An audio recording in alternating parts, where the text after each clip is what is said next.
Mr. McGee, don't make me angry. You wouldn't like me when I'm angry.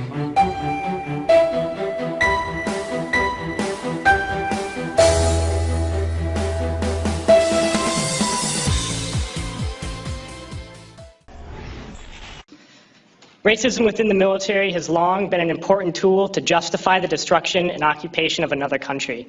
It has long been used to justify the killing, subjugation, and torture of another people. Racism is a vital weapon employed by this government. It is a more important weapon than a rifle, a tank, a bomber, or a battleship. It is more destructive than an artillery shell, or a bunker buster, or a Tomahawk missile. While all those weapons are created and owned by this government, they are harmless without people willing to use them. Those who send us to war do not have to pull a trigger or lob a mortar round. They do not have to fight the war, they merely have to sell the war. They need a public who is willing to send their soldiers into harm's way. They need soldiers who are willing to kill and be killed without question. They can spend millions on a single bomb, but that bomb only becomes a weapon when the ranks in the military are willing to follow orders to use it. They can send every last soldier anywhere on earth, but there will only be a war if soldiers are willing to fight. And the ruling class, the billionaires who profit from human suffering, who care only about expanding their wealth, controlling the world economy, understand that their power lies only in their ability to convince us that war, oppression, and exploitation is in our interest. They understand that their wealth is dependent on their ability to convince the working class to die to control the market of another country. And convincing us to kill and die is based on their ability to make us think that we are somehow superior. Soldiers, sailors, Marines, airmen have nothing to gain from this occupation. The vast majority of people living in the U.S. have nothing to gain from this occupation. In fact, not only do we have nothing to gain, but we suffer more because of it. We lose limbs, endure trauma, and give our lives.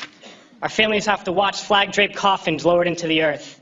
Millions in this country without health care, jobs, or access to education must watch this government squander over $450 million a day on this occupation.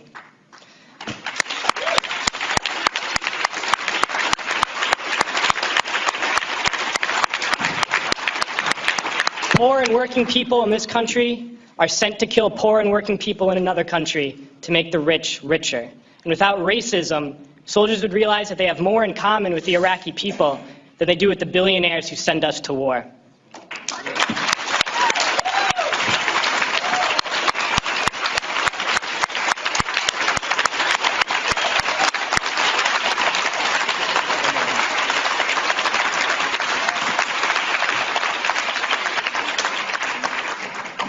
I threw families onto the street in Iraq, only to come home and find families thrown onto the street in this country, in this tragic and unnecessary foreclosure crisis.